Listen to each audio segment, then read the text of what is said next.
Hello tout le monde, je vous retrouve aujourd'hui pour la deuxième partie de cette série stress et graisse corporelle et on va aujourd'hui parler du cortisol. Dans l'épisode précédent, je vous ai parlé de l'adrénaline et de tout le processus qui se passe. Oui, je roule encore mes airs aujourd'hui, c'est comme ça. Je vous ai donc parlé dans l'épisode précédent de l'adrénaline, de tout le processus de développement adipeux qui peut se passer autour de ça, donc quand vous avez des montées de stress. Si vous n'avez pas vu cette vidéo, je vous invite à aller la voir parce que je ne vais pas forcément revenir énormément sur ce que j'ai expliqué dans le premier épisode. Et donc si ce stress dont je parlais dans la première vidéo, ces journées interminables où vous avez des to-do list qui ne se terminent jamais, etc.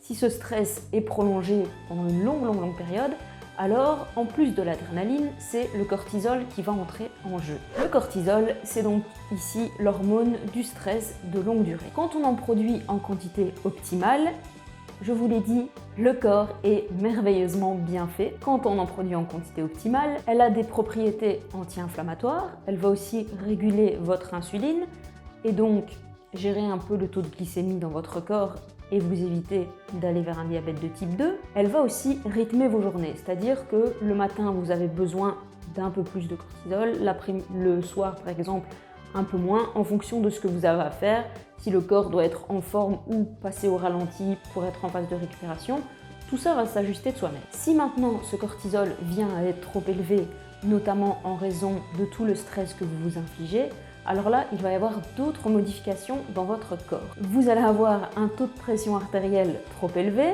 un taux de cholestérol élevé, une résistance à l'insuline et donc un risque de diabète de type 2 et surtout, votre métabolisme va ralentir. On voit donc déjà ici que ce qui nous dérange à la base, c'est-à-dire un peu de brioche ou un peu de cellulite, finalement, c'est jamais que la partie émergée de l'iceberg. Parce que quand on est stressé, il se passe beaucoup plus de choses à l'intérieur qui peuvent, à long terme, devenir bien plus graves et entraîner d'autres types de dérèglements. Et c'est pour ça que voilà, j'ai pris l'angle d'attaque de la prise de poids dans cette vidéo parce que c'est ce sur quoi on se focalise en premier lieu. Mais mon idée, c'est un peu de vous amener à prendre conscience de tout ce qu'il y a derrière tout ça et peut-être de choses qui sont primordiales, qu'il faut régler avant de s'intéresser à la perte de poids. Et donc, on est toujours sur une hormone sécrétée par le système orthosympathique. Pour rappel, dans ce que j'ai dit dans la première vidéo, allez la voir si ce n'est pas déjà fait. Le système orthosympathique, c'est ce qui correspond au mode combat-fuite de votre corps. Votre corps a l'impression d'être en danger et il veut une seule chose, c'est votre survie. Dans la première vidéo, on a vu que l'adrénaline mobilisait du sucre. Ici, le cortisol, il est catabolique. Ça veut dire que pour répondre à ce besoin d'énergie perçu, il va aller détériorer vos muscles en gros. Il va aller décomposer les acides aminés qui composent vos muscles pour les transformer en glucose pour cette énergie dont vous avez besoin théoriquement. Sauf que, je vous rappelle, ça peut arriver évidemment que vous soyez dans une situation de stress où vous êtes réellement physiquement actif, mais ça arrive aussi que vous soyez dans votre bureau juste débordé par les emails, que vous êtes déjà en train de penser à ce qui vous attend quand vous rentrez à la maison ou à ce que vous avez à faire du week-end, ou bien peut-être que vous êtes juste chez vous à vous soucier, à turbiner sous tout ce qui vous tracasse dans la vie. Ce glucose, comme pour l'adrénaline, va vouloir retourner sous forme de glycogène dans vos muscles, sauf qu'ici la nuance, c'est que le cortisol s'est nourri dans vos muscles. Et donc là, ça change déjà aussi l'aspect de vos muscles quand vous êtes dans ces phases de stress où vous pouvez avoir des pertes musculaires. Et donc, vos muscles, déjà, ils ont une capacité maximale de stockage du glycogène, mais en plus, là, comme votre taux de cortisol, il est élevé, vos muscles sont détériorés. Et donc, ils ont encore moins de capacité de stockage. Ce qui n'est pas stocké dans les muscles se retrouve sous forme de tissu adipeux et donc de la brioche ou de la cellulite par exemple. Ce processus, pour votre corps, c'est surtout un excellent moyen de maintenir votre glycémie à un taux correct. Parce que votre corps, l'état dans lequel il est en danger, il veut assurer votre survie. En fait, il s'en fout, mais totalement, que vous soyez un peu flasque. Il vous préfère en tout cas un peu flasque et en bonne santé, ou en tout cas en santé maintenue pour l'état de stress que vous vous infligez. Et surtout, ça vous évite de développer un diabète de type 2. Et ça, c'est quand même plutôt pas mal. Dans notre situation de stress de longue durée, où c'est devenu un mode de vie normal pour vous d'être stressé comme ça, c'est comme si on n'avait pas le choix actuellement. Votre taux d'adrénaline est super élevé, votre taux de cortisol est super élevé. Et en fait, le message qui va être envoyé par ce cortisol qui est là depuis très longtemps, surdosé, c'est qu'en fait, à l'extérieur, votre corps, il a l'impression que c'est l'apocalypse. Il se dit, ici, il se passe vraiment, on a commencé déjà avec l'adrénaline, je l'ai expliqué dans la première vidéo, mais ici, votre corps se dit qu'il y a une pénurie alimentaire à l'extérieur. Parce qu'il se dit, c'est pas possible autrement d'être aussi stressé. Et notre biochimie est faite comme ça. Votre corps se prépare à une éventuelle pénurie. Ce qui se passe quand on est dans des situations de stress comme ça, et surtout qu'on a des prises de poids, une des choses malheureusement qu'on peut faire, c'est de faire des régimes restrictifs ou bien des petits rushs restrictifs de 24 heures si vous avez l'impression d'avoir fait un excès, mais que vous voulez compenser, vous allez compenser en réduisant au maximum votre apport de calories. Le cortisol, il va dire à votre corps de ralentir le métabolisme au maximum et surtout de stocker un maximum de gras. Donc cette situation, quand vous faites des régimes restrictifs, de 1, vous empirez la situation, et de 2, en fait, vous n'êtes pas centré sur le bon problème, on va dire ça comme ça. La problématique, elle n'est pas située là, il faut plutôt remonter, faut plutôt régler le problème de taux de cortisol trop élevé ou d'adrénaline trop élevé. Et donc, si on remonte le système nerveux orthosympathique qui fonctionne à plein régime, si on remonte votre stress, en gros, ce qu'il y a à régler, c'est pas juste de vous sous-alimenter pour perdre le petit gras que vous avez, c'est de repenser totalement votre mode de vie, ou en tout cas le fait de vivre sous stress en permanence. On sous-estime en fait ce mode de vie, on a l'impression que c'est devenu quelque chose de normal parce qu'on est dans un monde qui fonctionne super vite, etc., qu'on a des contraintes, et c'est pas pour autant qu'on ne peut pas respecter nos contraintes ou nos objectifs, mais vraiment le fait d'être sous pression comme ça, constante, vous ne faites que flinguer votre santé. En gros, je ne sais pas le dire autrement, je pense. D'ailleurs, oui, je voulais introduire cette vidéo en vous demandant si vous vous souvenez de la dernière fois où vous vous êtes senti détendu. Vous avez été détendu.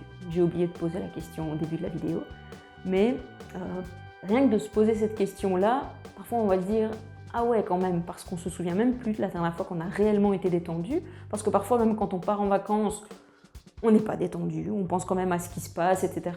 Ou sur place, on arrive à stresser pour des choses et d'autres. Votre corps, il fonctionne comme ça depuis longtemps, il y a un moment, il ne peut pas supporter autant de pression. Et peut-être que la dernière fois que vous vous êtes senti réellement détendu, peut-être que ça remonte vraiment, peut-être que c'était dans votre enfance ou votre adolescence et que vous fonctionnez comme ça depuis tellement longtemps que c'est pour ça que ça devient problématique. Pour en revenir à notre cortisol et notre corps qui a l'impression qu'à l'extérieur il y a une pénurie, une autre explication que j'avais envie de vous apporter, c'est un peu les situations, puisque dans ces phases-là en tout cas, si vous êtes encore là dans la vidéo, ça veut dire que tout ce que je suis en train de vous raconter vous parle, en tout cas j'espère. Mais quand on a ces phases de régime restrictif, etc., on va aussi parfois avoir des phases où on va binger, on va manger tout ce qui passe sous notre nez. Et en fait, comme je vous dis, votre corps, tout ce qu'il veut, et ça, il veut juste votre bien, il veut assurer votre survie. Je vous le rappelle, il pense qu'il y a une pénurie alimentaire à l'extérieur, et là, qu'est-ce qui se passe biochimiquement? Votre corps, il voit plein de nourriture sous ses yeux. Évidemment, pour lui, le réflexe, c'est « Ok, à l'extérieur, c'est l'apocalypse, ça m'arrive de ne pas être trop nourri, on ne sait jamais ce qui va se passer demain, peut-être qu'à l'avenir, j'aurai pas spécialement de nourriture, autant que j'emmagasine toute l'énergie là qui est sous mes yeux, je ralentisse le métabolisme au maximum et que je stocke un maximum de gras pour assurer ma survie. » Et c'est pour ça que parfois vous pouvez binger après avoir particulièrement eu des périodes plus restrictives. Et typiquement, c'est dans ces situations-là qu'on va culpabiliser parce qu'on se dit « Ah mon Dieu, j'ai un peu de gras à perdre et je suis même pas capable de résister à, je sais pas, un gâteau au chocolat ou ce genre de choses. » En fait, dites-vous que c'est juste, quelque part, c'est quelque chose de positif. Évidemment, sur le coup, c'est difficile de se le dire parce qu'on n'est pas bien dans sa peau, qu'on se trouve trop gros, etc. Mais culpabiliser à ce moment-là, c'est générer du stress et hop, on est reparti pour un cercle vicieux. Et on ne fait que remettre une couche. Et donc, c'est juste impossible en fait de perdre ce corps. Enfin, c'est pas impossible parce que le corps, évidemment, est une machine super complexe, j'adore le dire. Et donc, ici aujourd'hui, je me centre sur ces modes de fonctionnement-là, mais évidemment qu'il y a plein d'autres choses qui entrent en compte dans les prises de poids ou la gestion de notre apparence corporelle. Mais là, pour moi, c'est vraiment des angles d'attaque pour moi-même les avoir vécus ou même encore les vivre. Hein. Je suis pas là où je voudrais être dans ma gestion du stress, mais ça a vraiment un impact de dingue. Et puis aussi, la dernière petite précision que je voulais apporter, pourquoi, je sais pas pourquoi je prends je pense que je vais respirer 30 secondes. Pourquoi vous stockez du gras typiquement autour du ventre? Parce que, de nouveau, dans ce mode survie, pénurie, etc., stress à l'extérieur, si jamais il devait y avoir un problème, vos organes, s'ils ont besoin d'avoir de l'énergie rapide, le plus proche possible, c'est de le stocker là, en fait, tout simplement. Et donc, je vous l'ai dit à plusieurs reprises, votre métabolisme, il ralentit quand vous fonctionnez comme ça. Et donc, évidemment, tout fonctionne au ralenti. Donc, évidemment, à aucun moment, vous n'allez pouvoir perdre ce gras, en fait. Ni même toutes les autres fonctions, enfin, tout va se mettre à dysfonctionner, à fonctionner au ralenti. Et on ne peut jamais être optimal, quand on est comme ça. Évidemment, c'est normal qu'on ait des hauts et des bas dans la vie, hein. Mais de nouveau, je pense que vous voyez où je veux en venir. Dans son livre Le syndrome de la femme pressée, Libby Weaver, je voulais prendre le livre avec moi, mais je suis raccordée au micro et je ne vais pas aller le chercher, donc je vous ferai une petite incruste ici et je vous mettrai le lien dans la description. C'est le livre en fait qui a documenté cette série de vidéos. Dans ce livre, Libby Weaver, elle prend l'image de la grenouille qu'on trempe dans l'eau bouillante. Vous voyez, si on met une grenouille dans une eau à température ambiante et qu'on fait chauffer l'eau, elle ne va pas s'apercevoir jusqu'à ce que l'eau soit bouillante, alors que si on la plonge dans l'eau bouillante, elle va s'en apercevoir directement. Et le stress, eh bien, c'est un peu ça en fait. C'est on y va un pas à la fois, mais vraiment on se met de plus en plus sous pression jusqu'à être à un point de non-retour. Et c'est ça ce que je vous disais tout à l'heure, si vous vous souvenez même plus de la dernière fois que vous avez été détendu, si ça remonte même peut-être à votre enfance, votre adolescence ou votre jeune vie d'adulte, si vous prenez cet instant-là et qu'on vous catapultez dans la vie, le mode de vie, le rythme de vie dans lequel vous êtes maintenant, mais jamais vous accepteriez tout ce que vous faites en fait. Je pense même pas que vous accepteriez de vous mettre autant de pression, alors que là, les choses se sont faites petit à petit et on s'en aperçoit même plus en fait. On a l'impression, ouais c'est ça, on n'est plus conscient de rien et je dis on, mais parce que moi-même c'était comme ça à un moment, j'avais une pression de dingue, j'avais des to-do list qui se terminaient jamais. Si j'effaçais 2 choses, je pense que j'en rajoutais 4 dans la foulée. Et en fait, on vit comme ça, mais physiquement, on ne peut pas supporter autant de choses. Évidemment qu'il y a des personnes qui sont plus malheureuses que nous ou qui ont des problèmes de santé plus graves, plus compliqués. Et donc c'est ça aussi un peu la subtilité, c'est pas la subtilité, je sais pas le mot que je cherche. C'est très... Bref, quand vous êtes stressé comme ça, vous allez vous dire « Ah mon Dieu, mais il y a quand même des gens qui sont plus malheureux que moi et tout, j'ai pas à me plaindre, je continue de la façon dont je suis en train de fonctionner. » En fait, ça c'est pas la pire, mais c'est pas une bonne solution en tout cas, parce que ce qui va se passer, déjà vous allez culpabiliser, faire monter votre stress, et en fait ça va rien changer du tout au fait que vous soyez pas bien. Le fait de se dire « Ah oui, il y a pire que moi, c'est pas très grave », c'est pas ça qui va nous avancer. Donc, le truc, c'est de se dire, ok, il y a un moment, j'accepte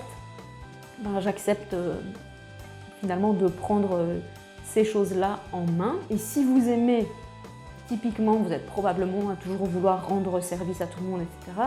Dites-vous bien que, à force d'être stressé comme ça, de tirer sur la corde, il y a un moment, vous n'aurez juste plus rien à donner à personne. Parce que c'est ça aussi parfois, évidemment qu'il y a des dérives dans le développement personnel, etc. dans la société. Mais il y a un moment, si on n'est juste pas bien avec soi-même ou que notre santé elle est mauvaise, on ne peut pas être bien avec les autres, on ne peut même pas rendre service aux autres, on ne peut pas avoir une place qui fasse sens dans la société.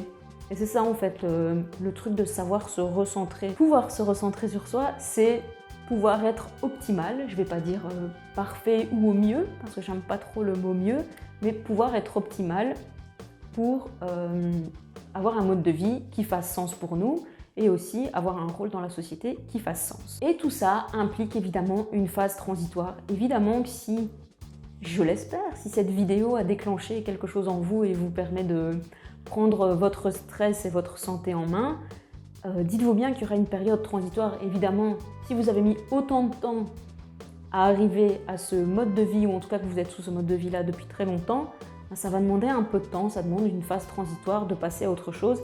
Et évidemment que votre santé, elle ne va pas se réparer tout votre taux d'adrénaline ou votre taux de cortisol, plus tout le reste, parce que là je parle juste de ça, mais le stress a aussi un impact sur votre appareil reproducteur, sur vos glandes surrénales, sur le métabolisme en général, quoi d'autre, sur votre système endocrinien, enfin c'est vraiment plein de choses, et tout ça, rééquilibrer tout ça, ça demande du temps. Bon, j'ai l'impression de m'être emballée dans cette vidéo, d'avoir à peine respiré. J'espère que ça donnera quelque chose de correct.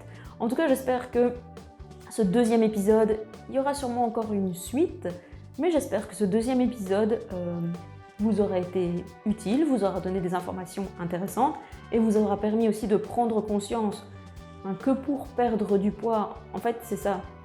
Et c'est ça que Libby Weaver dit dans son livre, c'est que en fait il faut... Mon discours est à nuancer évidemment, mais il ne faut pas perdre du poids pour être en santé. Elle dit en fait il faut d'abord être en santé et après la perte de poids viendra d'elle-même. Je vous invite à liker la vidéo si vous avez aimé, je vous invite aussi à laisser des commentaires, n'hésitez pas à me faire des suggestions de vidéos. Et le top du top, je vous invite à vous abonner surtout à ma chaîne. Et la cerise sur le gâteau, suivez-moi sur Instagram et sur Facebook aussi. J'essaie de faire des contenus un peu complémentaires à cette chaîne-ci pour que ce ne soit pas non plus toujours redondant. Voilà. Je vous retrouve dans une prochaine vidéo bientôt et d'ici là, prenez soin de vous. À plus!